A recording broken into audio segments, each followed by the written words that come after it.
we first went up to the Ohio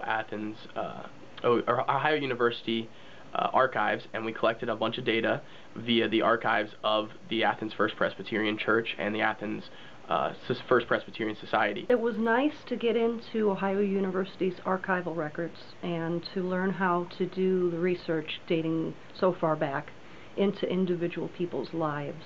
While we gathered all this information, we had help from some of the community members and different books that have been written about the Athens First Presbyterian Church. We had help from our teacher as well, who has been able to give us better script writing techniques and ways to perform everything we put it together. And when we gathered all this information, after that we started collaborating as a group and with the church through Harold, one of the community members, and he helped us through this whole process and getting all of our script writing done correctly. We also tried to add a little comical act a little bit to it by putting in characters. Like, there was one character who had been sinning by over-consuming alcoholic beverages at a site, and being able to utilize his character as a comedy relief helped draw the characters back in, so that it kept the audience more engaged and was able to portray some of the history of the area at the time.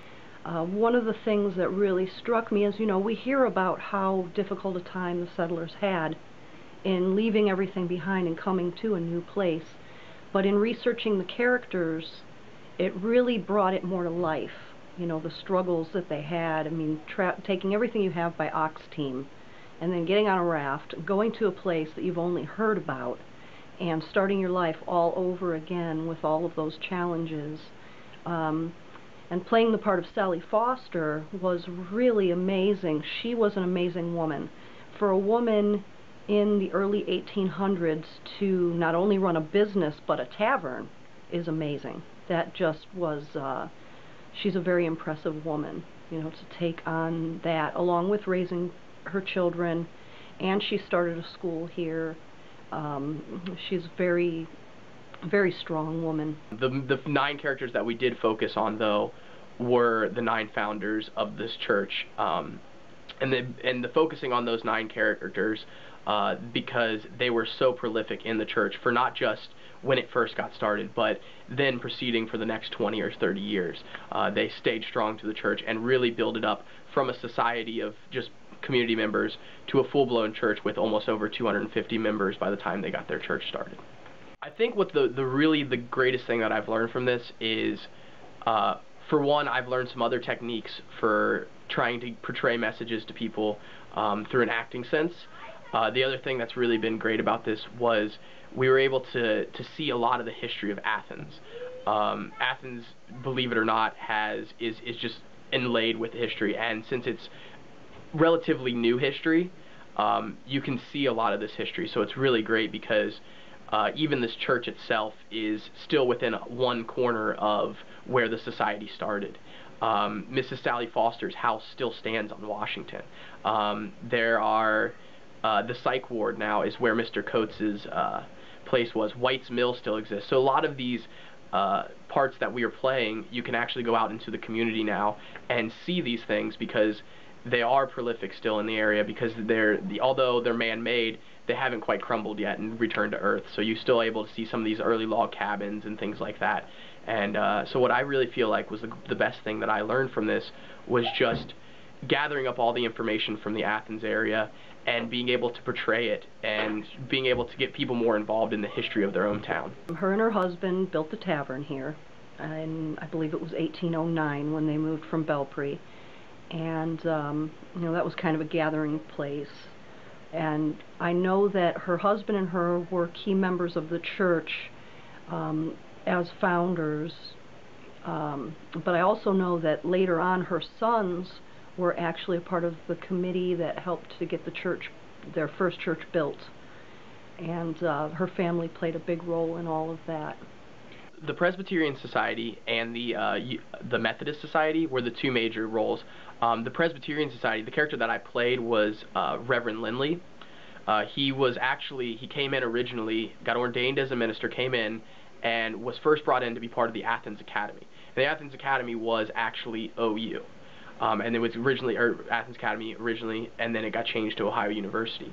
So my character starts out by coming to this town and was selected to be in charge of the Athens Academy. And in turn, since he was a minister, was then ordained and was turned this Athens Presbyterian Society together. Since he was able to bring the society together, it was really cool because I started learning from the church that the society pretty much grew around this town, and so did OU. If it wasn't for Ohio University and the Presbyterian Church, and basically the 9 founding members of this church, the town wouldn't be as this town is now. It probably would have been a much smaller farming town, wouldn't have as much diversity as it does right now, and so their foundation that they formed was able to really form Athens up to be able to be what it is today. The biggest connection that I see from today's church to the previous where it started is just how the Presbyterian Society has been able to stay right where it started. The church has gone originally from the courthouse. They had one other church, and now the current day church. So, and all of this was within the corner of where the church is located. They have never actually, if you were to be standing in the middle of the corner or in the middle of Court Street, you would be able to see everything that has gone on throughout the history of the society. And I think that's really the biggest connection. So if the church ever were to try to expand a program for history in this area, they have a beautiful area to represent it, because all they have to do is step outside the church and say, this is where we started, this is where we're now. And it shows that the whole entire town was basically built around this courthouse and the church's foundation. As far as learning about all of this, I mean, how much of this did you know about before this project, and how much of it was brand new? Almost all of it was brand new. And where do you live? I live in Northeast Ohio, Lorain County, in Elyria. And how did you get involved in this project? Why did you do this project? Well, I'm a student in the Natural and Historical Interpretation program at Hocking, and we have a class called Historical Perspectives, where we're given a research project and we have to do a presentation, and I ended up getting picked for the one for the church.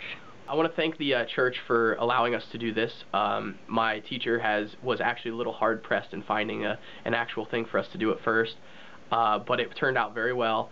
I enjoyed it extremely. I was able to see a lot of the history of Athens, and because of that, was able to learn a lot more about the people. And also, it was nice being able to actually interact with some of the more community members rather than students that are part of Athens, so I can be a little more at home with this area. And I thank you all for allowing us to do this.